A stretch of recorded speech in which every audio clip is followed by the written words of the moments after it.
This program is intended for informational purposes only and does not contain medical advice. As always, please contact your physician or qualified healthcare provider with any questions regarding a medical condition.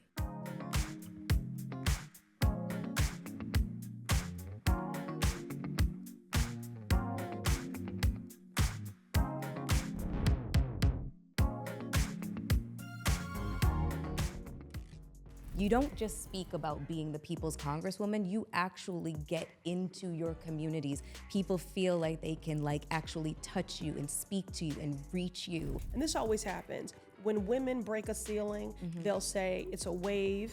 They'll say it's a fluke. Trend, yeah. It's an anomaly. I'm like, we are neither. Now, we are certainly magic, okay? So there's no denying that. But we are not waves. We're not anomalies. We're not flukes. What we are is damn good. So January 5th, we were in our dandyism, in our finest, taking our oath of office. And then 24 hours later, it was completely desecrated, violated, and we were experiencing an environment of terror. Okay, so the Epstein files get released. Let's just say they all en masse, the whole kit and caboodle gets released. Do you think that this affects a system that has been in place for an immeasurable amount of time that seeks to protect men, specifically men that hold positions of status and power? Does this change, or is this just a drop in the bucket? What's your thoughts on that? Welcome to another episode of Hot and Bothered with Melyssa Ford. As you can see, we have traveled, and if you can't tell, we are in the nation's capital. We are in DC, and we are sitting in Congresswoman Ayanna Pressley's office. Hi. Hi, welcome. Welcome to the people's house. This is such an incredible moment for me because, first of all, I've never been in I haven't been to the Capitol, I haven't been to this is the Cannon building, I haven't been to any of the monuments, I haven't been to anything. Yeah. And to be sitting here with you, I'm kind of fangirling out a little bit. Yeah, well, I feel the same way. And I would just say, you are not an anomaly. Many people do not visit city halls, visit state houses, visit the nation's capital and spend time with their member of Congress. But this is the U.S. House of Representatives. So this is meant to be a representative democracy, and that is your right. So please come and take up all the space. So I meant that when I said this is the people's house. And I certainly am every day working to be the people's congresswoman to ensure that, every person feels that their humanity and their dignity are seen and centered by the policies that I advance and how I show up every day. What does it look like for somebody just walking into the building wanting to see, their congressperson? Well, unfortunately, given an emboldened white supremacy and a polarized political climate, coming into these spaces, a lot of the infrastructure has had to be hardened, and there are many, new security things that have to be taken into account. But all that being said, it is your right to write your member of Congress, to email your member of Congress, to call your member of Congress. It is your right when visiting the nation's capital, if you would like to get a congressional tour, to contact your member to support you with that, or with a visit to the White House, or anything else. And so you are welcome.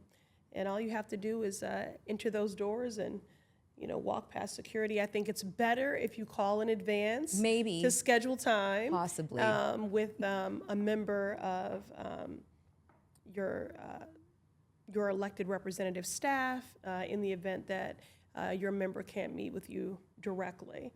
But I live by an ethos, a practice that the people closest to the pain should be the closest to the power, driving and informing the policy making. What I practice is cooperative governing, co-governance. So I'm not going to author a bill, I'm not going to vote on a bill, I'm not going to co-sponsor a bill without enlisting the people that are closest to the pain. Because when you do that, you better understand the intersectionality of it all, the nuance, the complexity, but it's also where we harness the best solutions. So I love meeting with the constituents that I'm here to represent from the Massachusetts 7th Congressional District. But I meet with people from all over the country who are of shared values and aligned purpose, who want to be disruptors of an unjust status quo. And I consider them to be movement family. And I actively listen and learn so much from all of them. And so I would encourage you, again, that is your right. And this is important to know, that whether you vote, which I hope that people are civically engaged in voting in every election on the city level, the state level, the federal level. I serve on the federal level. But whether you vote, or if you do vote and maybe you didn't vote for who your member is, they're still accountable to you.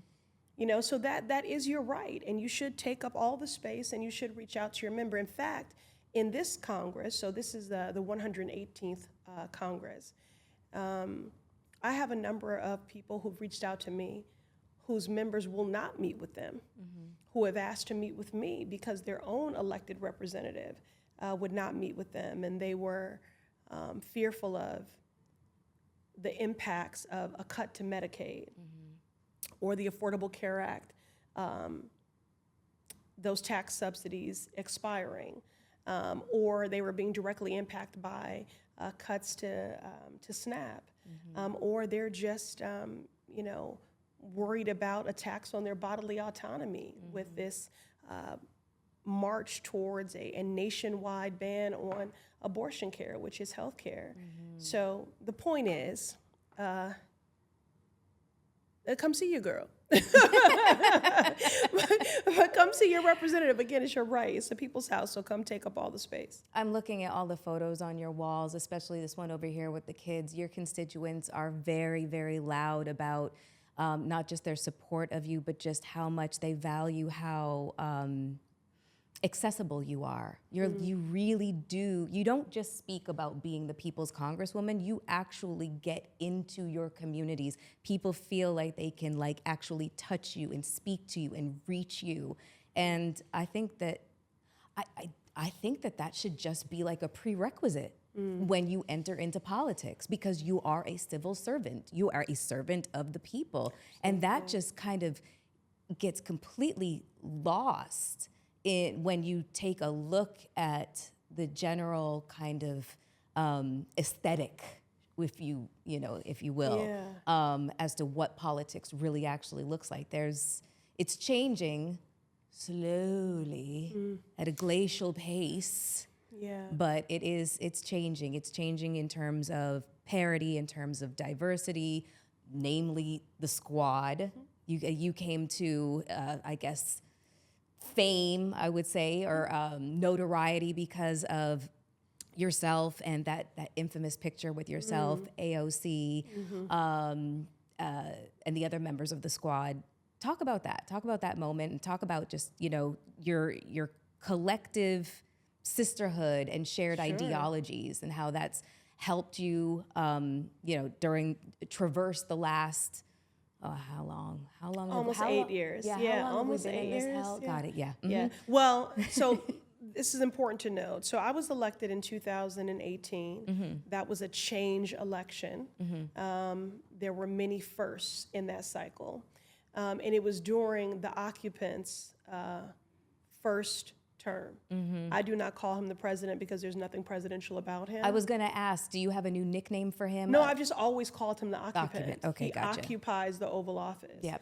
He does not embody or practice anything that is presidential, because I don't think he moves with active contempt for every person who calls this country home. So, so I was elected in a change election in 2018, where many firsts were elected, and again, it was during many electoral firsts, rather, and it was during the occupant's first presidency. And I'm the first person of color, first woman, first Black woman to represent the Commonwealth of Massachusetts in the House of Representatives. So that took 230 years to break that ceiling. There's a professor at UMass Boston, Dr. Carol Hardy Fanta, who said that when Black women break ceilings, they're not glass, they're concrete. So I broke that ceiling in 2018, and prior to that in 2009, I broke the concrete ceiling, becoming the first woman of color, first black woman to serve on the Boston City Council. That only took 100 years. And so when I came to Congress in 2018, we have a freshman orientation. And I was at an orientation for one of our caucuses, the Congressional Progressive Caucus. And at that time, it was 90 members. It was one of the largest ideological caucuses in Congress. Now it's the biggest, so it's continued to grow. We were at that orientation, and a number of journalists asked if they could interview myself, Representative Ilhan Omar of Minnesota, Representative Rashida Tlaib of Michigan, and Representative Ocasio-Cortez of New York. Now, Representative Ocasio-Cortez and I had met once before because out of the entire freshman class, well, out of that entire Congress, in the 116th Congress, we were the only ones who had unseated incumbents. So that was a very unique dynamic that we had navigated together. I unseated an incumbent who had been in office for more than 16 years, and she also unseated a formidable, longstanding, respected Congress person. And so we had met once before. Representative Tlaib and Representative Omar and I that was the first time we were meeting. And the journalist said, "You're all first." Okay, so Representative Ocasio-Cortez, you're the youngest woman to ever be elected to Congress. Representative Pressley, you're the first black woman to represent your state in Congress. And Representatives Omar and Tlaib were the first Muslim women elected to Congress. I think Representative Omar is also the first refugee, and Representative Tlaib, the first Palestinian to ever be elected. So they said, we want to, do this interview. We did the interview. At the end of the interview, they said, "Can we take a photo?" And we looked behind ourselves, and there were photos of all these white men. And we said, "Oh, wow, this is a pretty powerful contrast. Let's do this photo." And Representative Ocasio-Cortez, being the youngest in the group, and that was when social media was really, really growing in its relevance and prominence and organizing. And she said, "What should we call this photo?" And I think she was the one that said, Hashtag squad goals. I don't know if it was her or me, because I am raising a teenager, so I could have dropped that. And so she posted the photo, and the photo went viral. Now, that photo went viral because of the diverse representation, of the powerful visual and political statement. It was resonant, and it went viral because there were people who do not feel seen by a government that is overwhelmingly represented by white men who have the same, by and large, monolithic, homogenized lived experience. And so how can you have a government for and by the people if it's not represented for and by the people? Working class people, people from every walk of life, from every ethnicity, culture, religious affiliation. And so we embodied that. Now, what happened on the flip side is that there were people who weaponized that. And then there were people that also questioned our political viability. They thought that was, and this always happens, when women break a ceiling, they'll say it's a wave. They'll say it's a fluke, trend. It's an anomaly. I'm like, we are neither. Now, we are certainly magic, okay? So there's no denying that. But we are not waves. We're not anomalies. We're not flukes. What we are is damn good and committed to the people. And so now, almost 8 years later, those remain my closest sister colleagues, in the House. But I've always maintained that the squad was more than 4 members of Congress. It was about an approach to politics that is not about transaction, but about transformation. An approach that centers the people, that, like I said, there's a co-governance in how we move, and that is focused on building people power, on movement building, on community building. And so that work continues, and it is only grown. And now we find ourselves in 2025, another change election year. And we see many candidates that are retiring. We see many incumbents that are retiring, and then we see many candidates that are running that I think remind us of the spirit of 2018, that are disruptors and truth tellers. And so I'd like to think that we played a role in creating space for more people to show up fully, authentically, and unapologetically, exactly as they are. Yeah, I was shocked to see that Mitch McConnell is finally retiring. Yeah, I think there are 50 people collectively between the Senate and the House that are retiring this year. So it's about time. You know, look. I'm surprised. I think shifts.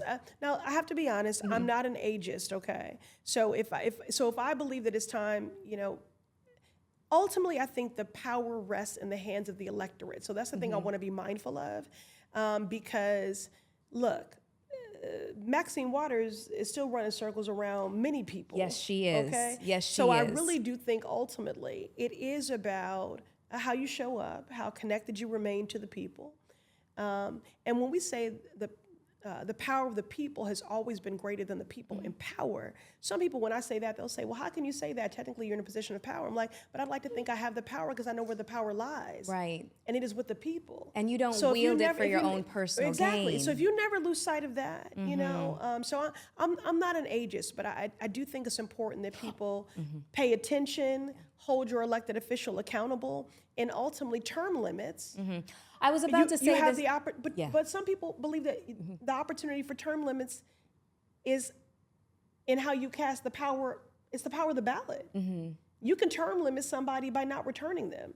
That is a fact. Do you know what I mean? So it's less about changing a law. You get to decide. The power is in your hand. Yeah, you're right. And actually, the Mitch McConnell comment, less about his age and just simply his aesthetic. I'm sorry. No, because guess what? Here's the thing: is evil ages you, as we saw from that Vanity Fair spread. Can we just have a little bit of fun and talk about that Vanity Fair spread? God does not like ugly. He does. No, he doesn't. You know, and that does bother me so much because I think as a party, there are a lot of things that I think we've seeded when it comes to messaging. Republicans do not own faith. Okay. They do not. They have own definitely that. co-opted it. And they pretend that they own freedom. But you cannot be the party of freedom when you attack and deny people reading representative literature. You want to control the books they read. You cannot be the party of freedom when you mean to control people's bodily autonomy. And as a woman, if, when, and how I decide to grow a family. You cannot be the party of freedom when you threaten and undermine free speech. You cannot be the party of freedom when you threaten and undermine free and fair elections. So they are full of it. And as far as faith is concerned, I don't know the God they pray to. They and the Bible they read must be that Trump Bible, the one that's blasphemous and that he held upside down. Yes. Because I have not seen a scripture that said, thou shalt make people hungrier, poorer, sicker, and less safe. I think that's Corinthians 2. But yeah, what did he say? Corinthians 2nd. Don't even know how to read the Bible. Anyway. But so the lies, the propaganda, the hypocrisy, persists here. But so they don't have the monopoly on faith. They invoke God, but I don't know the God. There must be God with a small g. And they invoke freedom, but all they do is attack, undermine, and degrade our fundamental freedoms every day. And they treat the Constitution as if it's a suggestion, as if it's optional. At this point, it seems like Trump has used it as his toilet paper. Agreed. Yeah, I mean, I fear. Although I don't want to think about him in the commode, but you're right. It's very true. Him and his depends. I want to go back to talking about the concept of their concept of freedom. It's way more like entitlement. And there was no bigger show of a sense of entitlement than January 6th. You gotta take a deep breath for that one. And we talked about security protocols hardening I'm sure as a result of that. What was that day like for you as a representative of the people, as a congressperson, seeing the Capitol overrun and those people basically being galvanized by Trump and just everything that happened as a result afterwards, just the fear that was instilled in everybody that was, behind the closed doors here and at the Capitol. What was the energy like, during and then immediately after? Yeah. Well, again, let's just remind people that what was supposed to happen was just a peaceful transfer of power. We all understand that elections have consequences. And so we were prepared to do, our official role in ratifying, those election results. And there was a disruption, a violent disruption of the peaceful transfer of power. I was pausing for a moment because I've moved offices and I was trying to remember if this is where I was. And no, I believe I was in my other office. And we were barricaded. We were on the floor in the dark.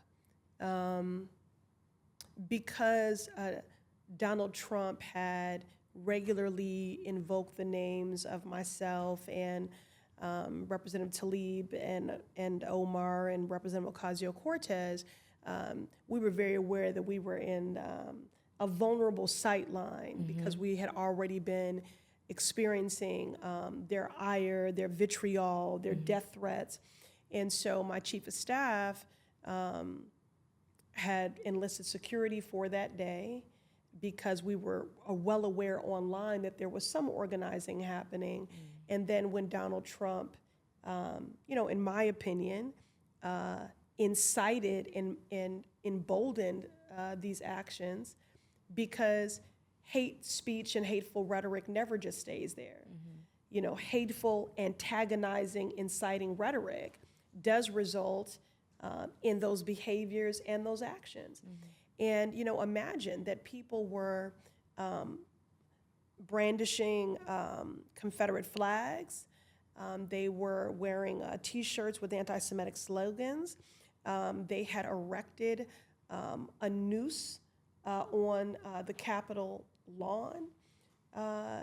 It was incredibly frightening. And I remember at one point, so I was sheltered sort of in place with Representative Ocasio-Cortez, another colleague at the time, Representative Katie Porter, myself, and I was there with my husband, who happened to be there because the day before, we had all been sworn in. So on January 5th, we were like in our dandyism, in our finest, taking our oath of office. And the place had been so pristine and so beautiful. And then 24 hours later, it was completely desecrated, violated, and we were experiencing an environment of terror. And people were injured, people lost their lives, people were traumatized. It was horrible. A very dark day for our country. Now, I'm not one of those people that were saying, I can't believe this is who we are. No, this is exactly who we are. And who we have been at different points. However, I couldn't do this work every day if I did not believe in the capacity of people, of humanity, of government, to do good things. People ask me every day, what's the most important thing that I can do right now? And I always tell them, especially if they're a caregiver or a parent, raise good humans. That's the most political, radical thing you can do, is raise good humans and be a good human. Because we see evidence all around us every day, both in what I would characterize as the policy violence that they seek to right and to advance. What happens when people are not good, when they're operating with a deficit of empathy and care and compassion, So, January 6th, dark day, frightening day. Yeah. And I remember leaving our office to try to get to what had been deemed a safe room. And when I got there, they told me, you and your husband can come in, but your staff can't. And, what were you supposed to do with them? Leave them outside? So I said, well, we'll take our chances then. We'll take our chances. And they said, okay, if we close this door, you're on your own. And I said, okay. We will take our chances. Because I was an aide myself for 16 years. So I worked for a member of Congress. Now, look, the media will have you thinking that, your girl just spontaneously combusted and was a congresswoman. I get it honest. I worked on my first campaign at the age of 10 to elect the first black mayor in the city of Chicago. My mother held many jobs to provide for us, but she was a super voter, proud Democrat, took me with her to vote in every election. And so I've been doing the work of electoral politics and movement building for a long time, well before I was first elected to the city council and then later Congress. So I had been an aide for 16 years, 4 in the House, 11 in the Senate. And I know that I don't do any of this work without the people that I consider to be chosen family, that are in aligned purpose with me, that make innumerable personal sacrifices every day. And in this climate, increasingly so, risk their lives too. It's not just me. And I was not going to leave my chief of staff to her own devices. And so we did not remain, we did not enter that safe room. We took shelter someplace else and stayed together, until it was over. And let me just tell you one image that sticks with me from that, and then we can move on. This haunting image of the majority Black custodial staff that was cleaning up the refuse and the wreckage left behind by this white supremacist mob. And I saw it as literal as it was figurative, a statement about who Black people have been throughout history, always cleaning up the mess left behind. That's powerful. And if they had not done that, those are real patriots. Absolutely. Not these people that call themselves patriots that Proud degrade boys. our freedoms and terrorize us every day.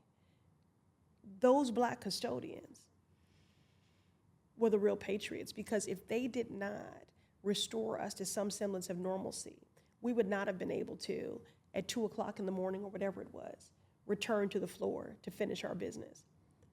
They made that possible.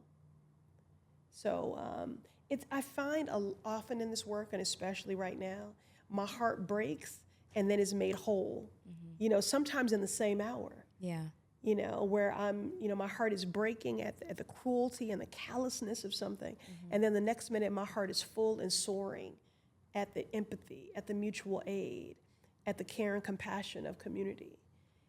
And this was an example of that. I love that. So I've looked at several interviews when you first, entered Congress back in 2018, and you indicated that, death threats were par for the course, part of status quo, and you were remarkably brave. It seemed not necessarily casual or laissez-faire, but just very much like this is just part of the job, and you accepted it wholly and completely. And I'm just wondering, in the 6 years since then, are you more afraid, or are you afraid at all? Have your feelings towards receiving death threats changed? Because his first term and the second term are very different. Very, very different. Well, let me just say this. I've been in Congress for 8 years, but I've been a Black woman my whole life. That is a fact. So, whatever vulnerabilities I feel are not exclusively tied to being a member of Congress. It's about being a Black woman. Now, let's be very clear. Being a Black woman is dope, So I don't want to act like that's not true. That being said, being a Black woman in America, where we navigate this dichotomy of being hyper visible, which is why we are targeted. You see that with Trump and a weaponized Department of Justice, right? So I want to be very clear, the threats are more than physical, right? So as Black women, we navigate this dichotomy of being hyper visible, so we're targeted, we're surveyed, objectified, our bodies are criminalized, our hair is criminalized, right? I mean, what other group has to litigate, legislate, and agitate to do those things or to have those things that are a birthright for everyone else? We quite literally have to legislate to wear our hair as it grows out of our head, which is why I'm a proud sponsor of the Crown Act to ban race-based hair discrimination. So we're hyper visible, but we're also hyper invisible in the sense that you see them working actively now to whitewash and to erase Black history. So our contributions are erased. the Black maternal morbidity crisis, a Black woman being 3 to 4 times more likely to die in childbirth or post-birthing complications, continues to grow. It's worsened since the fall of Roe, because we have a Supreme Court that is far right and questionable in its ethics and its integrity and its balance in this moment, and they've been enlisted as co-conspirators in this authoritarianism. So we're hyper invisible. Our pain is delegitimized. Our contributions are denied. So that dichotomy as a Black woman of being hyper visible and invisible has always been true. Now, is it compounded in a pressure cooker environment like the U.S. House of Representatives, especially when you have a dictator in the Oval Office? Of course.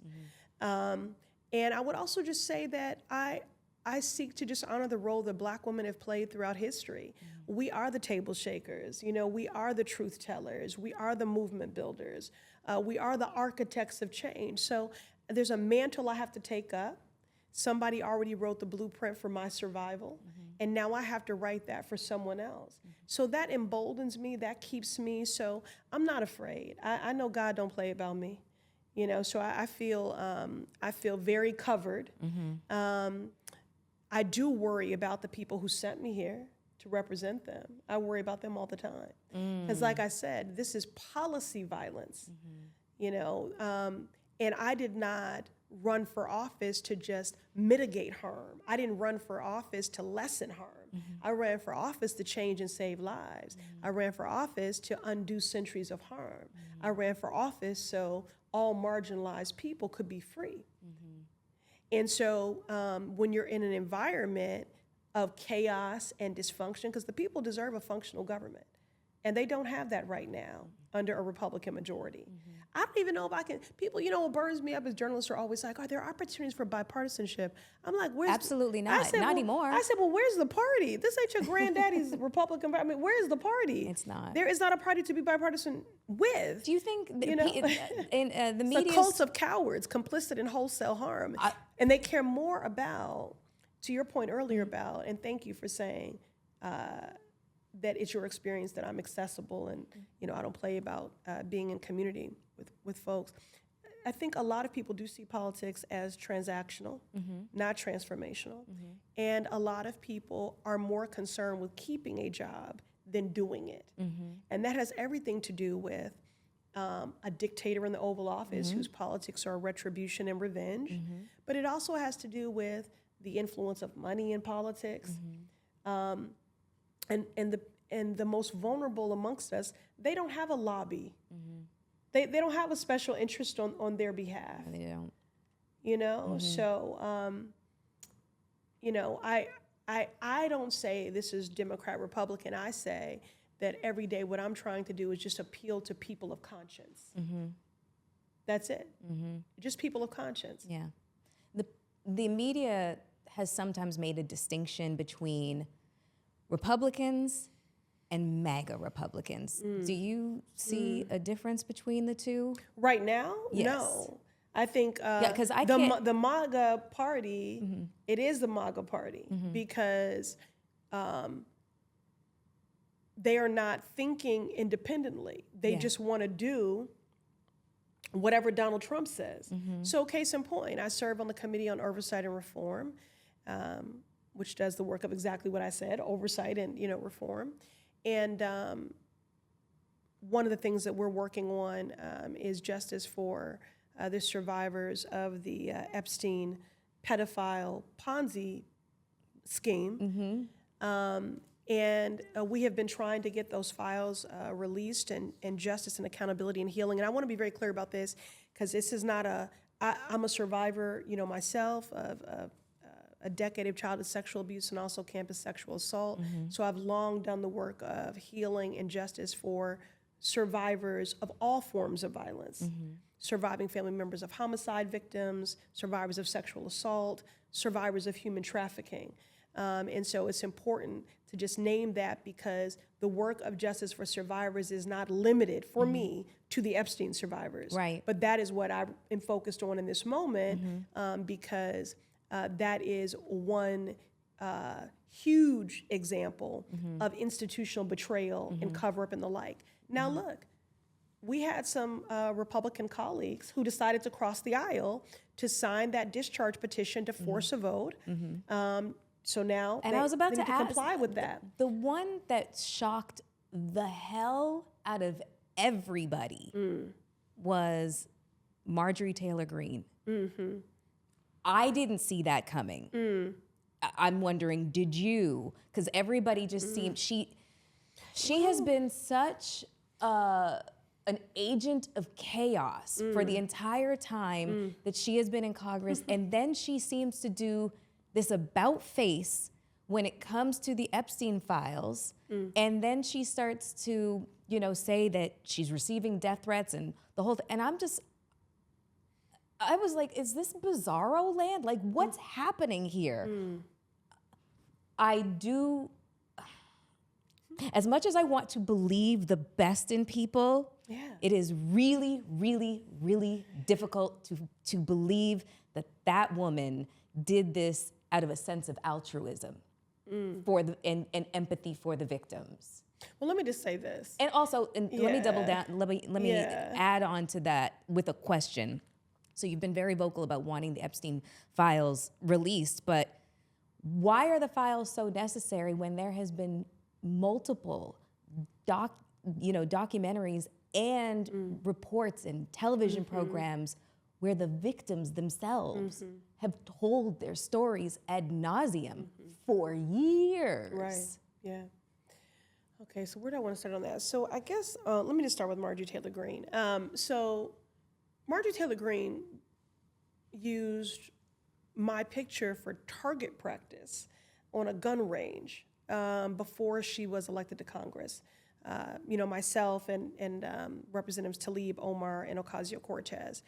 And then, as you said, she's been an agent of chaos, and she certainly has been hateful, and I think created conditions that have been very dangerous for everyone.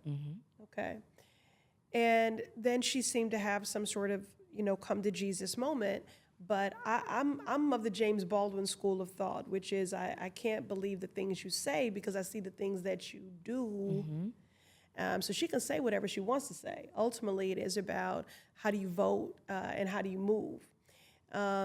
So you said it wasn't on your bingo card. I don't spend a lot of time conjecturing or thinking about what these people, will or won't do because I've abandoned a long time ago wondering how low can they go. I'm more focused on how hard can we fight.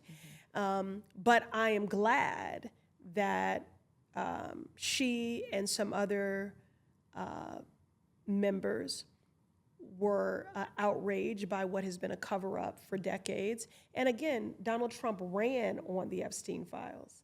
So, because he's a liar, as usual, there was a bait and switch once he was elected.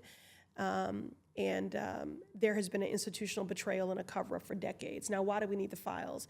Because we need to know exactly how far-reaching this is. Think about some of the most powerful men across every industry. Aristocracy, too. Grooming, preying upon, exploiting, humiliating, violating, assaulting, trafficking girls. So we need the files because we need to know just how far-reaching this enterprise, this predator, pedophile Ponzi scheme, how far it goes, who it implicates. And everyone needs to be held accountable. Now, what is devastating is that because so many people were complicit in this harm, because there were so many institutional betrayals, because they were protecting the wealthy and the well-connected, more girls were harmed. I mean, this has been for decades now. So they are deserving, and understand this, the Epstein files are not some static document, living in multiple binders. The Epstein files are real people. Those survivors are the Epstein files. They deserve to be released. they have been for years now filing FOIA, Freedom of Information requests, because there is evidence and pictures and videos that they have not been able to see that they're in. So it is insult to injury that not only have they not been believed, not only has there not been justice and accountability, and are they fighting every day for their healing, other people are accessing material about them that they cannot access themselves, which is another violation. And I need to say this as a survivor, because I've been very dismayed by people who have said they could have walked away at any moment, who don't understand coercive control, who do not understand how economic dependence is another form of abuse, who do not understand that what you're looking at today are grown women, but in a second when you talk to them, and I've spent a lot of time with them, their voice can break. It's always just beneath the surface, and they almost regress in real time in front of you and become that 14 or 15-year-old girl. These were girls who were artists and models and actors and aspiring attorneys and elected officials, and they did not mean for their whole lives to be consumed by this pursuit. And let us not forget that there are survivors. Virginia Giuffre took her life fighting for justice. And so, again, I'm just appealing to people of conscience to understand that when you have been groomed, when you have been preyed upon, when you have been violated in such vile and egregious and violent ways, it changes who you are on a cellular level. One of the survivors, she's a mother today, and she is afraid to leave her daughter alone. You know, it changes your capacity to love. It changes how you view the world, how you navigate the world. It never leaves you. And so, again, because although I was not trafficked, but because I have, experienced that violation, I have experienced those crimes, that emboldens me, in this fight for all survivors. But especially for the Epstein survivors. Okay, so the Epstein files get released. Let's just say they all, en masse, the whole kit and caboodle gets released. Do you think that this affects a system that has been in place for an immeasurable amount of time that seeks to protect men, specifically men that hold positions of status and power? Does this change, or is this just a drop in the bucket? What's your thoughts on that? Well, listen, when Donald Trump is ousted, removed from the Oval Office, do I think that means that white supremacy will end? I mean, no. But is it a necessary step? Is it a condemnation that must happen? Yes. The same is true for the Epstein survivors. I would liken this very much to what happened with the Catholic Church, where there was an exposure of systemic institutional abuse and cover-ups. And it did change things. It changed things for those survivors. It changed things within the church. And so when it comes to this enterprise, one, when we have the full files, it will reveal other things. There have been allegations that he was a foreign asset. There have been allegations of, you'd have to follow the money, right? So this could lead us to illegal financial practices and reveal to us entire industries that were complicit in this. And so we might have to do additional work in the Financial Services Committee, which I serve. We might have to do additional work in the Judiciary Committee. So the files are just, our work will not end. What will happen is that it will lead us in other directions where we can pursue greater accountability and continue the work. So it's just a step in the right direction. And it will mean a great deal to the survivors because, again, it's an insult to injury that not only has this gone on, but that people can access information about you that you can't access about yourself. Do you honestly think, though, that, let's just say Donald Trump's names are all through the documents. Do you honestly think that that will be what it takes to oust him from the office? I mean, he's been convicted of 34 felonies. And he's been impeached twice. Right. And still was elected. Was elected, yeah. The thing is, he ran on the Epstein files, okay? So this is something he ran on, and so that's what has contributed to a lot of the fracturing in the MAGA cult, which has, taken over the Republican Party, and that fracturing is widening as they continue to see that he's a liar. He said he was going to reduce inflation on day one, end wars on day one, that he was going to lower the cost of groceries and prescription drugs, that he would push for the Epstein files to be released. Look, Donald Trump, he is a dictator, and dictators push lies and they push propaganda. And so what you see happening again, the attacks on free speech, they're cozying up and looking to take over entire media conglomerates and what can be reported on and what we can view. What he wants is for everyone who calls this country home to be ignorant and uninformed. He wants everyone who calls this country home to be indifferent to the suffering of their neighbors. And he wants everyone who calls this country home to be inactive.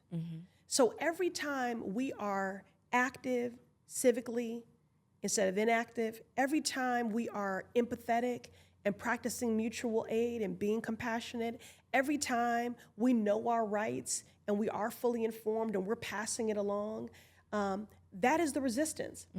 And I just want to make this point that, I know that people's trust in government is at a deficit. Very much so, completely eroded.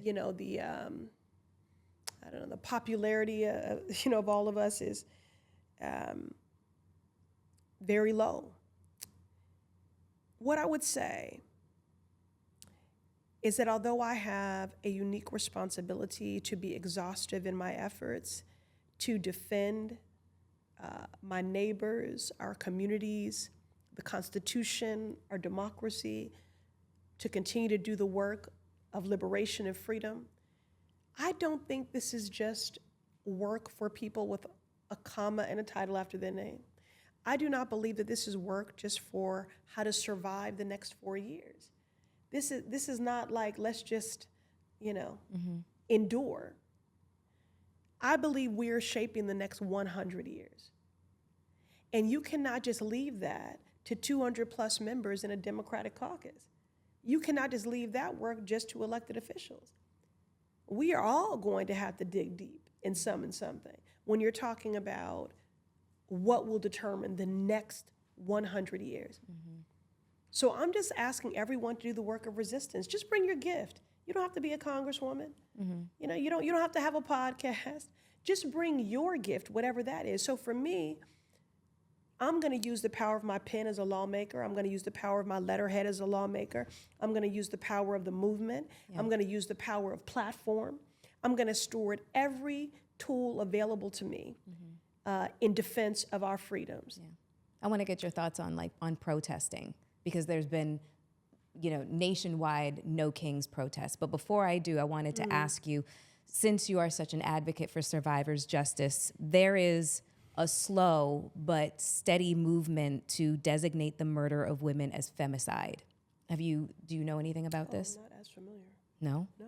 Okay. Well, I was going to ask if there's any current legislation in place here in this country that is examining that. It's a very, women across the globe in multiple countries and commonwealths are acknowledging the fact that not just murder as a result of domestic violence, but just the murder of women in general needs to be its own designation. Well, yeah, I understand that, and we do talk a lot about gender-based violence. So I think that would just be another way of speaking to that. But yeah, it is its own unique targeted, growing harm, which is why I could say that when you ask, do I feel safe? I mean, very few women feel, safe in this country, and certainly women of color and certainly Black women. But, for anything that I do, especially when it comes to survivors, I just believe in doing work that is survivor-led. So that ethos that I live by, the people closest to the pain, closest to the power, driving and informing the policymaking, that's where I learned it from. I learned it from the survivor movement. So, we'll lean into that. Yeah, I think it's really important. Okay, so let's go back to the No Kings protest. Yeah. And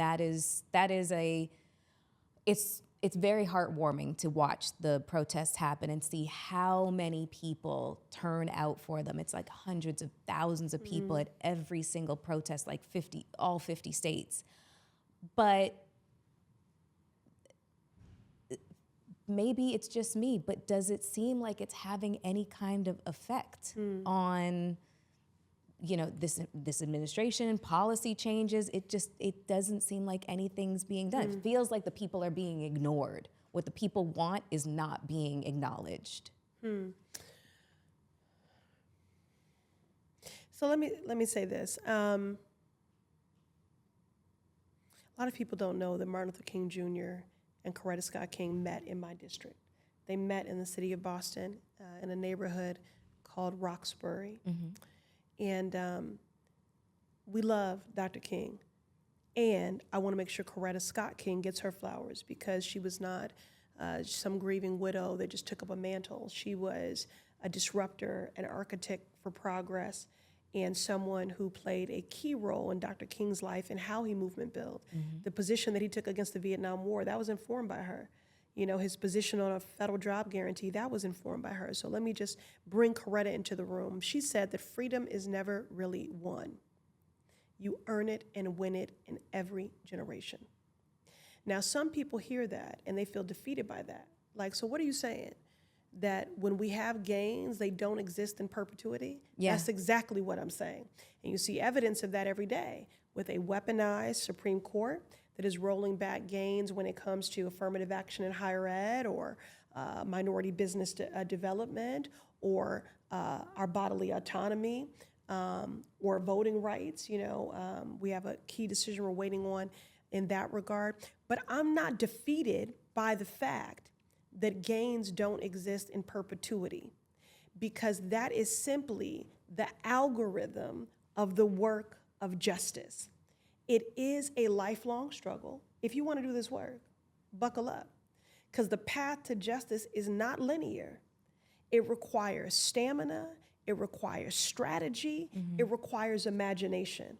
So yes, I think that these protests are serving a purpose, because what we need in this moment is solidarity. And so when people mobilize and show up, if we don't do that, you are normalizing what is happening. You're saying, oh, that's just Trump and his bluster and his bragging and his hateful rhetoric, been there, done that, seen that. If we don't condemn it, it becomes normalized. If we don't agitate, then we are being complicit.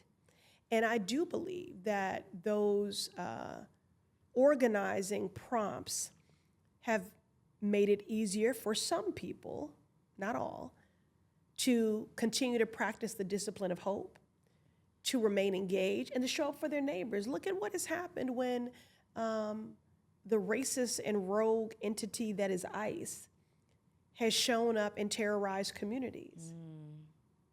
People are not just observant bystanders. No, they're getting involved. Getting in the way. And that's the thing I will say to people. I'm not abdicating my responsibility in this moment when I say, what are you prepared to do? What I'm reminding people of is of your power, the power of one, the power of you. When people invoke the great John Lewis, who I had the honor of serving with before he transitioned and became an ancestor, most of them are not invoking him as the great congressman that he was. they are invoking him as a source. The civil activist that he was. Exactly. Yep. They are thinking of a young John Lewis on the Edmund Pettus Bridge with a backpack and a trench coat who had his head bashed in and persisted. So I believe that it's in this moment, Dr. King posed that question, where do we go from here, chaos or community? This is a moment of chaos. It's a moment of callousness. It's a moment of cruelty. We have to keep choosing community. And that's what happens when we agitate, when we mobilize. I've been so inspired by the mutual aid that has emerged from this and the infrastructure that's being stood up and a new way of being and taking care of our neighbors and one another and showing up. It reminds me very much of the pandemic. It's the closest reference point we have to this moment because it was wholesale harm. Now the difference, because there were a lot of things we did during the pandemic that previously we said we couldn't do. Universal basic income, we fed every hungry child. Lots of things that we stood up that had never been, government's been saying forever, we can't do, that we found a way to do during a pandemic. And then the question was, are you gonna default to an unjust status quo when we get on the other side of this? Are you gonna build something better, right? But the point is, it was wholesale harm. And we knew anecdotally who would feel that harm the most, the brunt of it. This is wholesale harm, but it is discriminate. It is precise and pointed and targeted. The pandemic was indiscriminate, but we just knew by default who would feel it the most based on food deserts and healthcare deserts and institutionalized racism and all those things, right? So we knew that. We could predict that. But this harm is wholesale harm that is discriminate. It is precise. This administration is anti-woman, anti-immigrant, anti-science, anti-innovation, anti-truth, and certainly anti-Blackness on steroids. Anti-trans, anti-LGBTQ, I have to name all the things. But I want to name anti-Blackness because I think that gets lumped into racism. And that bothers me. Because what would you say is the difference? Well, racism affects a lot of people. I want people to name anti-Blackness, and I think that it's so normalized, anti-Blackness, that it's unremarkable. It's unremarkable that Black women are dying of sepsis in parking lots because doctors won't treat them or listen to their pain. The attacks on Black power and progress by unlawful redistricting, the weaponization of the Department of Justice with a focus on Black women in positions of power. What we are seeing, the erasure of Black history and contributions. We'll see what happens with the Supreme Court on voting rights. So what we are experiencing is an active assault on Black power, on Black progress. It is anti-Blackness on steroids. And it needs to be named. It needs to be named. And I think it's so unremarkable to people because it's so normalized. You don't hear about a rise in anti-Blackness because it never goes away. True. It's so normalized. It is very normalized. I want to get your thoughts on the mass exodus that seems to be happening. I can't tell you how many people, friends, associates, colleagues that have either... Where they going, Ghana?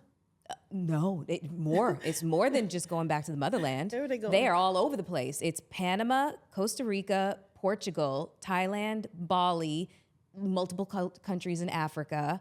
Those are the areas that have the biggest expat communities, and a lot of people that I know also have plans to leave. They're starting to make plans to leave because they're like, we're not even 365 days in with this man. We got 3 more years. People feel like this country will not survive. And they are terrified. They're terrified for themselves. They're terrified for their children. They're terrified for their livelihoods. Yeah. Well, I'm not going to talk anybody out of their pain because it's all credible and real. And these threats are unrelenting and layered, and they mean for us to feel exactly that way. That is a part of the strategy. That is the flood the zone strategy. They mean to overwhelm us, to oppress us, for us to say, you know what? what's happening is so horrible, is so heavy that it's what difference can I make? We can't beat it. We can't. And that is, again, the work of authoritarianism, is for you to believe that their dark view of this country is an inevitability. Now, I'm not going to, I can't talk anybody out of their fear, and I won't tell you what to do with your resources. But to me, it's not that dissimilar from, Black folks achieving some progress and, moving, out of predominantly Black neighborhoods. And, some of us got to stay. That's really all I can say. Some of us have to stay. That's great. And I don't, I'm not hating on, what anyone has earned and has the resource to and wants to protect their family. Because what we see right now, look, Black women are being pushed disproportionately out of the workforce, both federally and in the private sector. They are. I was about to ask you about the unemployment rate. It is a threat to, so Black unemployment right now overall is at 8.3%. For Black women, it is at 7.1%. And for people writ large is maybe about 4.3, 4.4. So like we know, right? When everyone else gets a cold, Black folks get pneumonia. So we are experiencing a threat to Black women, to Black families, to Black futures. I'm not going to pretend that things are not dire. They are. But I am reminded that our ancestors contended with much worse with less. They were faced with worse and had less resource.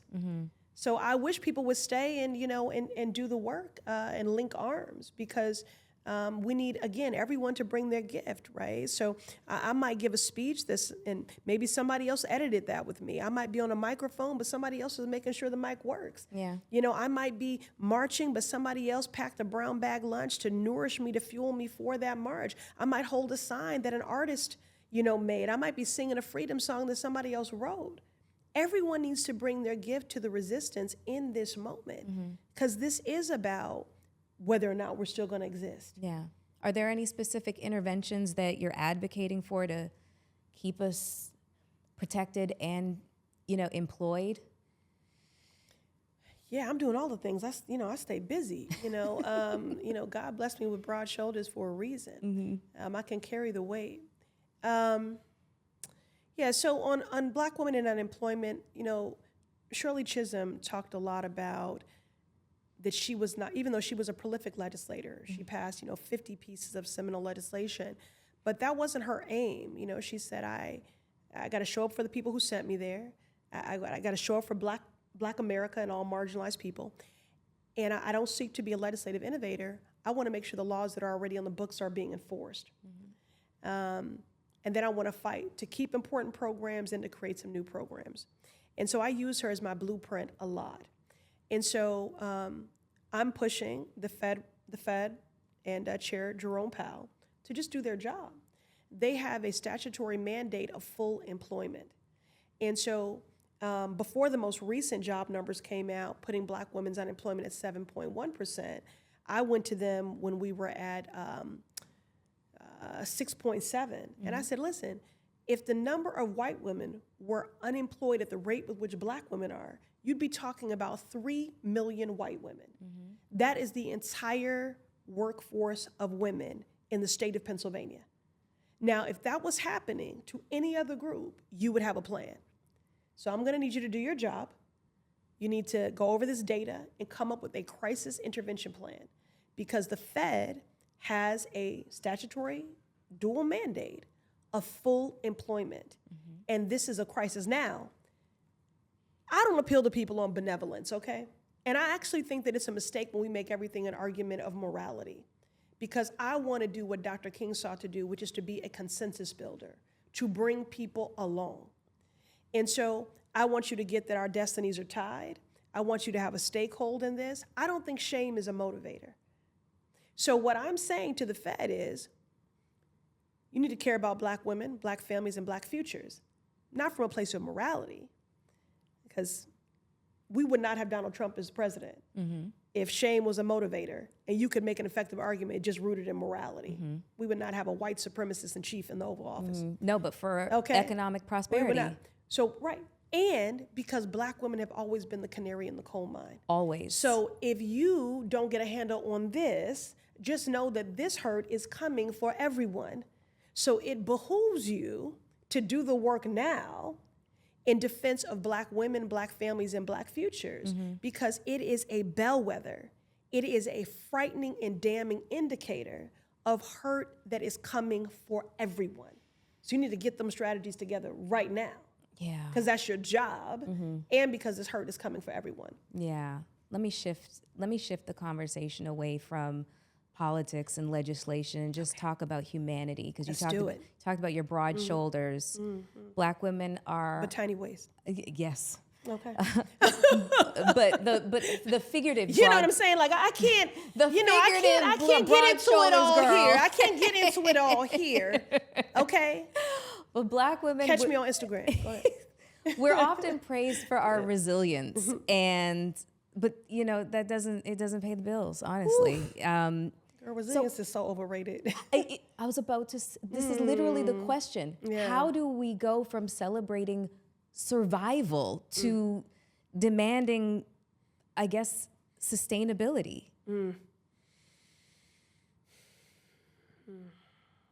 Like, why is our humanity always in question? Always. We're thought to have a higher pain threshold, so therefore it's just like, you just let us die in parking lots. It's unbelievable. But you know what, though? But a shift has to, as my granddaddy used to say, you teach people how to treat you, right? And I think that Black women, we have worn that as a badge of honor. We have romanticized our resilience. But I think that shit is very overrated because resilience is born out of great hardship. I think we are more than our traumas. Somewhere along the way, we were given the message, I don't know if it was our aunties, our grandmothers, our great-grandmothers, that resilience is, like you said, a badge of honor. I am tired, okay? I am tired. I want to be a soft pink kitten. That's what I want to be, okay? I don't want to work this hard. I am exhausted. I don't know, Melyssa. Well, you know what? Just like I've been an admirer of you for a long time. I think you're very driven and very purpose-driven. So I don't know. You should rest, like you, but I don't know how long you would stay down. Like you, this is my impact work. So it is very, very rewarding. But I will go back to saying I would like to be a soft pink kitten and somebody can come take care of me. Yes, absolutely. Do that. You deserve it. Yes. So I just wonder, what is it? But I think there's a shift occurring with Black women culturally, right? Because we have to decide that we are more than our labor. We have to decide that. We have to decide that we are more than our trauma. And we have to decide that we're serious about breaking generational curses. And that's not just in a statement T-shirt and what you hashtag on Instagram, but actually how you show up and how you live your life and how you pour into yourself and how you pour into others. I also think we are very hard on ourselves and people are very hard on us. I wish people were as hard on white supremacy as they are on Black women. Amen and hallelujah. Because I am exhausted because we cape for everyone, quite literally. That is why, Anna Julia Cooper said, when and where I enter, the entire race enters with me. Because Black women, we liberate everyone. Whatever doors we open, we bring everyone else along. And so there's great honor in that, but there is great fatigue and weariness in that. And but I just have to be honest and say that burden, that weight that we're carrying, those double standards that we are oppressed by, that is not just unique to something that white folks put on us. That happens within our own community. That happens with Black women to Black women. So I just want to name that. So, there's healing and work that has to be done on all fronts. But I do see shifts occurring. I don't know if you follow the nap ministry. Yes, I do, because guess what? I love a nap. Me too. I love a nap. Me too. I've mastered a power nap. So have I. All the campaigns I've done, I can get some deep sleep, 12 minutes. I can literally program myself. Girl, I call it a long blink, yeah, okay? Let me tell you something. I can sleep standing up next to a speaker. I believe you. I believe you. Let me tell you something. I will choose sleep over hunger. Like I will go to bed hungry because I'm Yes, more tired 'cause than you I wanna- am But that's why you're going to hungry. live a long time, because we're also realizing that sleep is a part of wellness and longevity. And again, I think these are all things that we used to celebrate. You know, I've been working in, again, movement work and electoral politics for a long time. And I just remember people coming into the office and say, you know, my nana died last night, but I'm here, yesterday I had 5 teeth pulled, but I'm here. My sister had a seizure, is in the hospital. We don't know what's wrong with her, but I'm here. And I would say, what is going on? Like, why are we celebrating this as if these are things to be heralded? That is shameful. And I think in that moniker, I'll make it specifically about that, Black excellence, or however you define excellence. I don't think that should be limited to how you show up as a scholar or how you show up as a professional.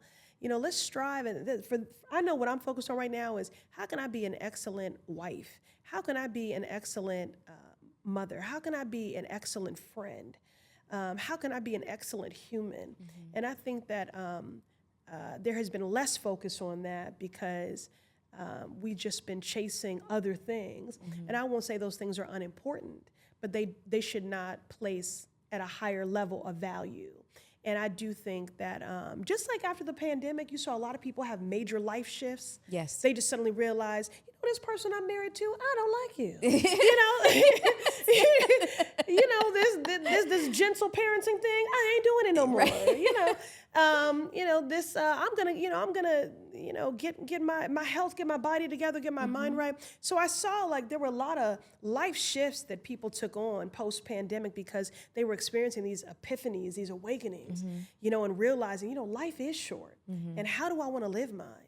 And what's the contribution that I want to make? And I saw this question. It's very rare that, because when you're doom scrolling, which I'm trying to break that habit. Yeah, it's hard. But every now and then you'll see something there worthwhile. And the sister was saying on the show the other day, who am I when no one needs anything from me? When no one needs anything from me, who am I? There's a chapter in this book called The Untethered Soul. Have you ever read it? No. The Untethered Soul by Michael Singer, and I believe it's chapter 4. It's called Who Am I, or Who Are You? And what the chapter asks you to do is strip away all your labels, all of them. I mean, I'm talking about not just wife, not just mother, not just congresswoman, but even the adjectives that you would use to describe yourself: compassionate, resilient, tenacious. And you did that? So it forces you to ask yourself these questions without these labels. Who are you? So what it eventually gets to is that you are a being sitting in the seat of consciousness. It's really deep. Okay, I will add it to my list because I'm a voracious reader like you. I have not done audibles. I know you've done some of those. I've not done that yet. Yeah, it's in the car. It's well, you necessary. travel a lot, right? So I understand. I've not done, because I like the tactile feel of a book. Listen, I like the smell of the crack I love of a book. all of and that. But it is a lot to carry, right? So the Untethered Soul. Yes, the That's Untethered the name Soul. of the book. Yeah. Okay. And it's got an accompanying journal. I will add that to my reading list. Pretty You know what fabulous. this reminds me of? Because I also want to just say we all, navigate a fair amount of imposter syndrome. And I'm an Aquarius, so I never met an affirmation that I didn't love, so I'm all about that. But I realized that in some ways I have been fraudulent because I was visiting, look at my comments, people like, don't use a word like fraud. Well, I'm talking about imposter syndrome. Everybody calm down. You're sweating over here. They get worried. Someone gets taken out of context. Ayanna Pressley said, I am a fraud. We have editing. No, but let me just say this. I visit schools all the time. And this little girl had her hand raised, and I called on her. And she said, tell me something you love about yourself. Ooh, how old was she? 10. Love that. Go on. And how about... You didn't have an answer at the answer ready? The question. And so I'm getting emotional thinking about it because I have done... So much of my work has been dedicated to the safety, development, the health and wellness of all our children, but our girls... Specifically girls. Especially. And the thing about being with young people is that they will keep you honest because their emotional intelligence is so high. And I don't know if she saw something in me or my presentation, but she was only 10 years old, and she didn't want me to talk about a bill or how Congress works or talk about my family. She wanted me to tell her something I love about myself. And, I just, I fibbed in the moment. I thought about it, and I said, my empathy. I'm a deeply feeling person, and that's my superpower. But why was that a fib? I believe that is who you are. You are a very empathetic person. I am empathetic. Yeah. And you do care a lot about people. But I don't know if that's I didn't and it know is a superpower. I didn't know if it was the truth of like what the heart of the question that she was getting at in terms of like, what's something you love about yourself? Mm-hmm. And I said, well, I have work to do because that should not be that hard of a question to answer. So I think the answer I gave her was honest, but it wasn't as thoughtful or as introspective as I tend to be, particularly as an only child and as an Aquarius. We have a lot in common. Oh, we are team overthink over here. Yeah. Okay. So, we are team overthink, team introspection, too many journals, to cite. So did you think about the question and come up with an answer? No. I'm going to do that on the 3 days that I have off schedule, okay. where I'm going to turn into myself a little bit.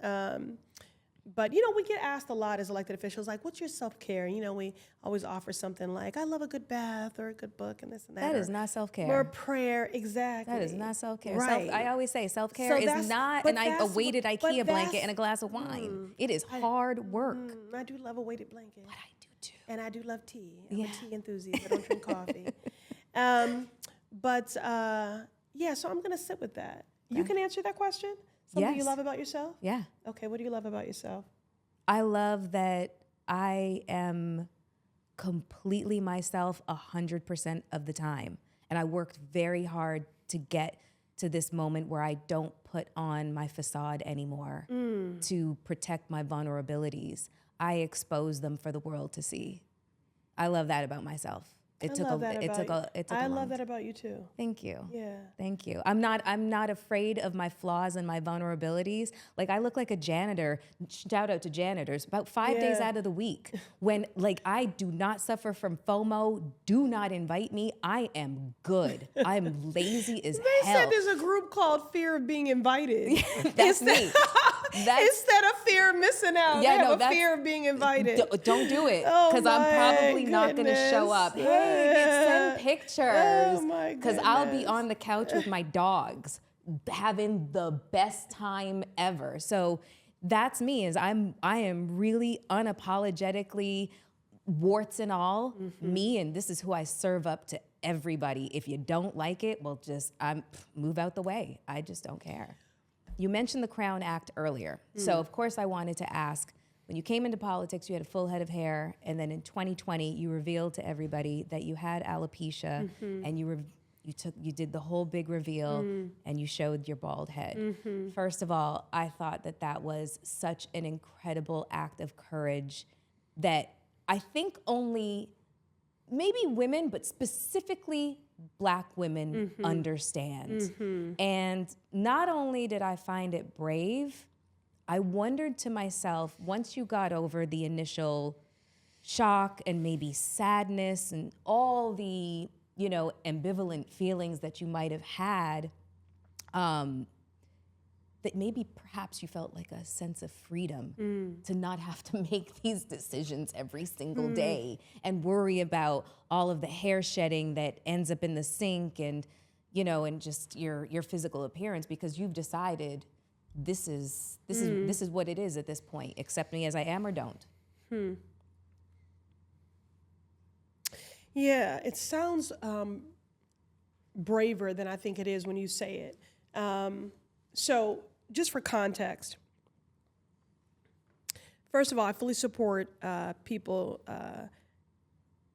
flexing their Black girl magic however you choose to. I mean, I did it all. I had a Sade ponytail. I had the Rihanna Bob wig from Good Girl Gone Bad. I had, weaves, extensions, all the things. Now, I will say the first time I braided my hair and had Senegalese twists, waist length for a vacation, I felt that was the first time I met myself. And I loved my twists. I love them too. I loved them. Yeah. And it became a huge part of my identity. And even though I'm not a commodity, but I guess like a brand, it became a big part of that. And when I was elected to Congress in 2018, in my election night speech, I did this ad-lib line where I was challenging conventional wisdom about not only who should be elected to Congress, but what they should look like. And I said, can a congresswoman wear braids, rock a black leather jacket, and a bold red lip? And the room went crazy because, of course, my election was affirmation that, yes, they can. And funny thing about that is, because my power thing is like black is my color and leather. My mother had a pair of butterscotch leather jeans that she wore when I was coming up, and leather's just always been my thing. But I was wearing a biker jacket in my congressional campaign because there was no time to get my clothes clean. I didn't have any clean blazers, so I started wearing this biker jacket every day. It looked very intentional. It was not. So, but anyway, so when I said that line in the speech, can a congresswoman rock braids, a black leather jacket, and a bold red lip, and the room went crazy. And so when I was diagnosed with alopecia totalis, so this is an autoimmune disease. It affects 7 million people in this country, and there are different forms. So there's alopecia areata, which is where you have patches of baldness. And some people will shave their head because that's easier and more manageable because the patches are everywhere. And they can often grow hair and lose hair. So that's alopecia areata. Then there's traction alopecia, which is from too tight or excessive styling. So even though on the internet people will be very jokey about people losing their edges, that is a form of alopecia. That's traction alopecia from too tight styling. Braids too tight, or, glue went wild, whatever. And then there's alopecia totalis. So I lost all the hair on my head, my face, and my body in a 5-week period. Wow. So my eyebrows are microbladed. I wear lashes. I'm cold all the time because when you don't have body hair, it's very challenging to regulate your body temperature. So I have an autoimmune disease, alopecia totalis. And so that is a pretty dramatic transformation to take place in a 5-week period. And I went completely bald at about 11 o'clock at night on the eve of our first impeachment vote against Donald Trump. And because everything Black women do is political, even though I had an eerie calm and peace about my baldness, it was my mother's heavenly birthday, December 17th. She was a Sag. Shout out to all the Sagittarius out there. Ain't nobody like y'all. Nothing like Sagittarian love. And my mother loved me fiercely. But I had a peace about it. And I think that was the gift of her heavenly birthday. I saw myself in the mirror. I just immediately accepted myself. And I felt relieved because for weeks up until that, I would be walking and my hair would just fall. And so I was navigating all of that. But because as a Black woman, everything you do is political, I talked with my team that was trying to emotionally support me in the midst of this devastating moment. And only one member of Congress has permission to wear a head wrap on the floor of the House of Representatives, and that is Representative Ilhan Omar. She wears a hijab. And prior to her election, that exception has not existed for anyone. She is the first. And so I could not wear a scarf or a hat. Now the next day, so it's 11 o'clock at night, I go completely bald. I send my husband a selfie. He calls me. He's devastated because I commute for work. I'm here in DC away from my family, going through this thing by myself. And I took a shower. And actually, I did find that very freeing because I had never just felt the spray of water on my head. I didn't have to put on 2 silk scarves, because I had a lot of hair. I didn't have to put on a silk scarf and a bonnet and a shower cap. I just got in the shower and I felt that water on my head. So I think my mother's heavenly birthday and the grace of God, and because I had been living for 5 weeks in this anxiety of how do I stop this from happening and people from knowing, that I did have a peace about it. But because I'm a Black woman and everything Black women do is political, my staff was like, you cannot go on the House floor tomorrow bald. And this is the stress of positions like this, because it's the first impeachment vote. and they will believe you're making a statement. Because yesterday you were here with hair, literally the day before. So I called a good sister friend of mine. She connected me to a stylist, and at 5 o'clock in the morning, he fitted me with a lace front wig. Now, although I had done every kind of hairstyle, I had never worn a lace front wig. And I had grown out my relaxer 10 years prior. And so this was not like a natural wig. It was like a wet and wavy. I did not even know what to do with it. And I've had my own navigational issues with lace fronts. I just did not. And although it was a very, he took great care of me. He was very sensitive to what I was navigating. The clock was ticking. I had to get to the floor as soon as possible to deliver my statement as to why I'd be voting in the affirmative to impeach Donald Trump. This was on the first impeachment. And so I entered the House floor kind of holding my breath, and I felt like I was in costume. I did not feel like myself at all. I mean, 10 years of not relaxing my hair, and this was not like an Afro wig or something, 4C textured. It was a beautiful wig. He did an incredible job, but it did not feel an authentic expression of myself. And so, and I felt it felt like everyone's eyes were on me because it was such a contrast to how I normally show up. And I went and I gave my speech, and then I went to the bathroom off the floor, and I just went in a stall and cried. I was mourning another version of myself, and I knew, given the nature of my job, that I was going to be navigating this loss in the public. And I also cried because I knew in that moment I was not going to be able to continue to wear a wig. And I was going to have to really think about what that was going to mean and how I would share that with my family. But I knew in that moment, there's so much armor as a Black woman that we already put on to navigate the world, to be palatable, to be digestible for people. And I said, I just don't want to put one more thing on. And for some people, it was confusing because they said, when you had hair, we never saw your natural hair because you wore protective hairstyles. I said, but that was different because when I wore extensions or a weave or a wig, whatever, it was fully my choice. I had complete agency. This is a transformation not of my choosing. It has happened in a dramatic fashion.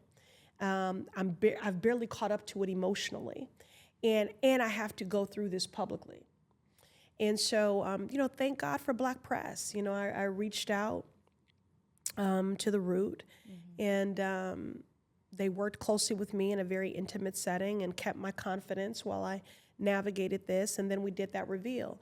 And I will say, I was so focused on what I had lost and the little girls that identified and were so excited about my twist that they would feel less seen by me because I would not have that representation anymore, that I had not considered what I would gain.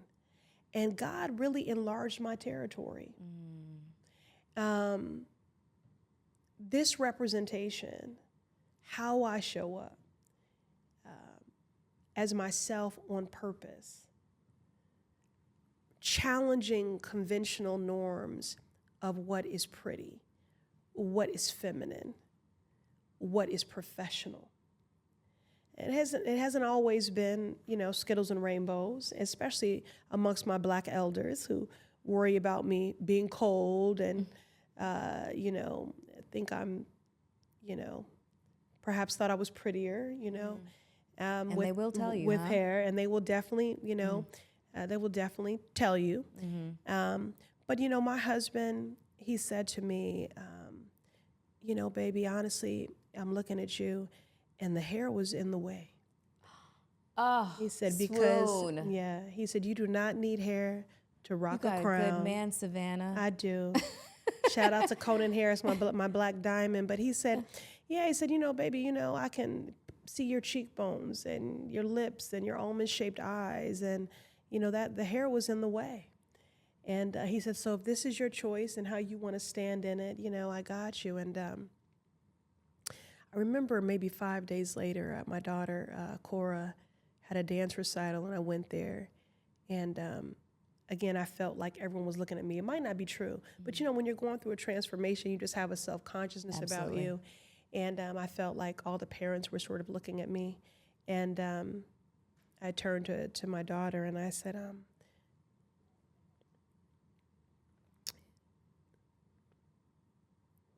are you embarrassed?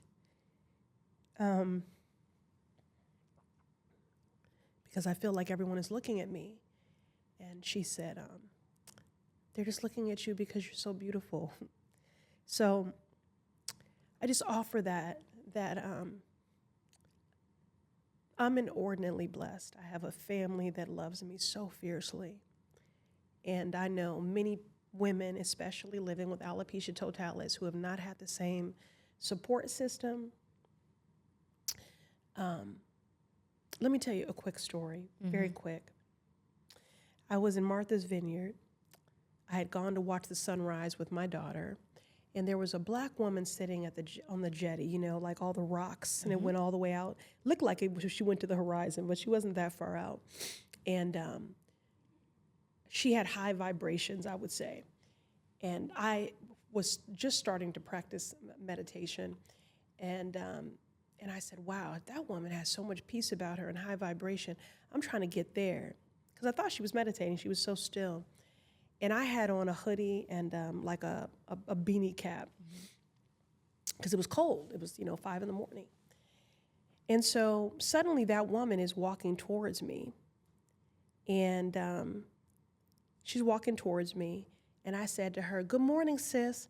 I said, your vibration is high. And she said, really? She said, I was out there thinking about a important decision I have to make. Now, she was bald.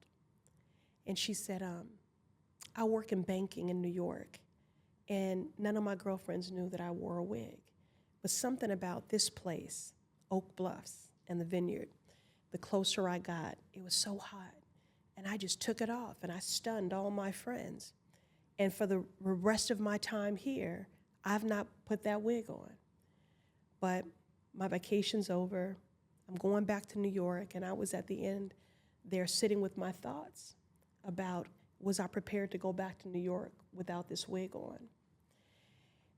My hand to God, her name is Harriet, of all things, her name is Harriet. She said, and then my friend, my girlfriend, sent me a video of this congresswoman.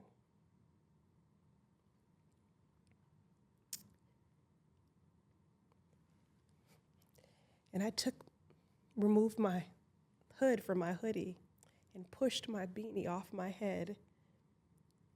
And she just held her face. And she's like, I can't believe it. Like, it's you. It's like, you're her. And anyway, it was just confirmation that there was life that was being spoken into people, whether I was in the room or not. I had never, in fact, I told my staff when I recorded the video and they told us when it was going live, and I said, what if no one cares? I literally thought maybe 200 people would see it. Really? I was not prepared for that it would go viral, that it would touch so many people. And such incredible things have happened. The Dermatology Association, so many people were diagnosed because they were going into dermatologists with this video saying, is this what I have? And so, and then there's a lot I've done legislatively in this space now. So I have legislation for medically durable wigs to be covered by insurance. No, ladies, this is not, your bundles, okay? These are medically durable wigs that have to, think of our children living with this who, as an adolescent, just want to fit in and can have an ill-fitting wig that doesn't stay on for gym class or swimming or things like that. So these wigs are very cost prohibitive. They can, cost thousands of dollars. And so we have the Medically Durable Wigs Act for insurance to cover those wigs. And of course, I'm an ambassador for alopecia awareness, and also have been able to advance money for more research to understand why diseases like alopecia disproportionately impact Black women, like lupus and other things. So it probably is related to our resilience and our tenacity and our, our sense of conscientiousness and whatever it is that makes us feel like we have to push everything down. Doctors say that it shows up in your body. Exactly. It keeps the score. That autoimmune conditions are a direct result, or at least one of the very direct results of just suppressed emotions. It's true. Yeah. And more women live with autoimmune diseases than men. Of course. Which is not to say that the men don't repress a lot, because I'm sure they do. It just shows up. Yeah, it just shows up differently. Yeah. But so I just have that to say that I had been so focused on the deficit and the loss of it, because it was a transformation not of my choosing, that I had not considered what I would gain. And so there has been incredible agency and power in just standing in this. And I'm not going to pretend that every day, it feels great. This is. There are many people living with alopecia that suffer from social anxiety and depression. I eulogized a Rio Allred, a 12-year-old girl who committed suicide because she was living with this and being bullied mercilessly for it. So, it can definitely take a toll. I have my days where I don't want to answer ignorant questions or, deal with rude stares. But for the most part, it's really been a blessing. I'm just going to say that you are majestic. That's the word for you. Thank you. You are majestic, majestically, stunningly beautiful. And then when you walk into a room, boy, do you just occupy the entire space. So you are definitely accomplishing that goal. I know that we're running out of time. I can see them in the corner of my eye. That's okay. But we'll respect your time. We're fine. One thing that I do want to connect with you on, because you have spoken about your mom, and we are part of the worst club. The worst club. But just going back to what you said in terms of you not knowing, by way of letting everybody know that you've been diagnosed with alopecia, just how many people you would reach and connect with. The same thing happened with me, openly, candidly discussing my grief. And this was me just literally, I'm an only child too. And my father died a long time ago. So this was me just trying to keep my mom's spirit alive by talking about her, and challenging myself to talk about her without dissolving into, body-racking sobs. And unbeknownst to me, I did not know how many people were a part of our club or just had been living with grief and didn't know how to articulate it. They were just walking around with all of this pain, and because we're natural orators, we have the ability to articulate our emotions and our feelings in an eloquent, very simple manner for people to say, that is exactly how I felt. It's so funny that you say that, because that's what I was going to say to you, is that you gave people the words. For people that couldn't find the words, you gave them the words. Thank you for just your transparency and vulnerability, for using your platform in this way. Grief, it is all consuming. It is. You never know when it's going to show up. Nope. When it's going to bring you to your knees. Yeah. Thank you for that. Yeah, I wanted people to understand, grief is not linear. It's very cyclical. It's been, next year in May will be 6 years, and I still have moments of shock. Like, I can't believe she's not here anymore. I can't call her, or I'm not getting, my mom used to just send me like newspaper articles and write a little note of, I thought about you when I saw this. And it's all the little tiny things that, I missed. And honestly, I felt like my grief was driving me insane. But so I have a very, my therapy journey as it relates to moving through my grief has also attributed to my incredible sense of self-awareness, which is why I can answer that question that the little girl asked immediately, because I've done so much work. You've done the shadow work, yeah. Exactly. So I just wanted to, ask you a question, because your mom plays such a strong role in your life, even after her passing, and we talk about resilience, we talk about self-care. How did you navigate, the passing of your mom and still having to show up in every facet of your life for others and for yourself? I'm still navigating it because, look, this is the person that knew you. Well, I can't even say for 9 months because I was born 2 months premature. So the person that knew me for 7 months before anybody else did, my best friend, really my world. And for most of my life, it did feel like it was me and my mom versus the world, Regina King said something in an interview that really resonated with me, and I'll paraphrase it. I think she said, "Grief is love with no place to go." Yeah. And so service is my, vehicle for that love. It's my way of honoring my mother in word and deed every day is in the practice of service. And because that's not me being poetic, that was her expectation of me. Someone who didn't read me nursery rhymes, but read me the speeches of Shirley Chisholm and Barbara Jordan, someone, my first coloring book was produced by the Chicago Defender, a famous black newspaper in Chicago. And I would be coloring in liberation flags and kids with afros with their fists saying nation time, so, and when I was, somewhere between 8 and 10 years old, she said to me, Ayanna, to be black is a beautiful thing and something you should be proud of, but know that you've been born into a struggle. And I have an expectation that you will do your part, in the work of liberating black people and all marginalized people. Mm-hmm. So, this is my way of honoring her. So what Regina is saying there, that grief is love with no place to go. This is where I'm taking my love. And there's also that, I remember when my mother was in the ICU and a colleague had visited me and their mother had recently transitioned, and they said, life is energy, is force. It never really dies. And it just evolves and you can absorb it. And that's what I've told myself. So whenever I see myself doing something that is quintessential my mother, I say, that's right, life is energy.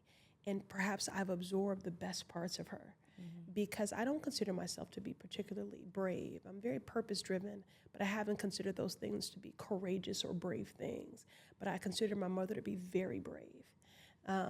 She was also very thoughtful, very generous, very intentional, and very good about things like thank you notes and stuff like that. And so whenever I do something like that, I'm like, oh, that's my mother showing up because I've absorbed the best parts of her. Mm-hmm. So I feel like you just described yourself. You are all those things. I don't know about the thank you notes. Yeah, no, I'm not on that. But you have a whole staff for that. But yeah. I mean, all of those things that you used to describe your mom, that sounds exactly like you. And also, I was going to say that just what you said, your mom is still here. My mom is still here because energy never dies. It's just, and there's. Yeah. Okay, so usually what we do is we wrap up the show with something a little bit more fun and lighthearted, just those tears away. Okay, so we're gonna do a little thing that we like to call rapid fire, and it's silly little questions where you just answer immediately. She's like, emphasis on rapid. Okay. Yeah, emphasis on rapid, exactly. Politician, emphasis on rapid. Okay, go ahead. Okay, here we go. All right, Boston or DC? Oh, now what you trying to do? Get me in trouble? I mean, come on now. Boston, obviously. Yeah. Okay. Heels or sneakers? Oh, heels, yeah. Okay. Policy or people? Oh, people. But they're connected to me, so, Yeah. Yeah. Policy's personal, so it's all about people. But yeah, people. Disrupt or reform? Ooh, that is a good question. I'm going to say disrupt because I think you have to be disruptive in order to reform things. Mm-hmm. Who was it that said the women, quiet women's... Oh, well-behaved women seldom make history. There we go. Yeah. Okay. Floor speech or town hall? I feel like town hall for you because that's where your constituents are. You know why I struggle with town halls? Because I don't think they lend themselves to an equality of voice. Mm-hmm. And so I find myself very frustrated that, no matter how hard you try to hear every question that is on someone's heart, there's someone that's going to leave there with a question unanswered. And that just gives me like a little agita. But in this current, climate of Congress, floor speech? Well, like I said, you have to choose community. Yeah. So yeah, I would say a town hall. But I do love the power of the well and of, platform and discourse and all of that. But yeah, town hall. Biggie or Nas? Oh, Nas. Okay. Yeah. Okay. Yeah. Okay. Well, that's it. That's it? Yes. I mean, I feel like I've taken up half your afternoon. Oh Your my staffers are like, goodness. girl, get out. No, Okay? they're not. Not at all. No, honestly, No, your they're staff not. has been Thank you so much. incredible Yeah. and welcoming. The way that they set this up, like, you don't understand. I'm not surprised. This They're is pretty a moment. stellar. Yeah, your staff is incredible. Yeah. You are formidable. I am so blessed that we were able to take advantage of your afternoon, and you are everything. All right, now don't let this be a one-off. No, it's not. No, we're bothering girls. all No, y'all. no, no, no. We hanging out. Okay, We hanging out, okay? We hanging out. We don't hang out. It- We gonna be on the couch with a DiGiorno. Listen, We'll order local. Okay. but wait. I just need to say that. I do make the exception Okay. for restaurants because I am a foodie. Yeah, you are a foodie. Do you cook too? Eh. A little bit. Okay. Eh. Okay. So I've you got- will. I've You got will. certain dishes. Okay. I've got So certain you will- dishes. Well, I make a mean shrimp and grits, so I might get you on that. Okay. But yes, we can dine. Yes. When you come Yeah. to New York, Okay. I have like a million favorites. And, Okay, I I would love a love- seafood. Okay, we'll talk about this afterwards. Okay, But thank okay. you so much for joining me today. Well, accepting me into your office, I should Yeah, say. welcome. Yes, Congresswoman Ayanna Don't be Pressley. a stranger. I'm not going to. And thank you all for joining me on another episode of Hot and Bothered with Melyssa Ford. Take care. Oh, and don't forget to like, subscribe, ring the bell, do it all, whatever's going on above my head. Mwah. Thank you for tuning into Hot and Bothered with Melyssa Ford. Please rate, subscribe, and comment, and share wherever you get your favorite podcasts.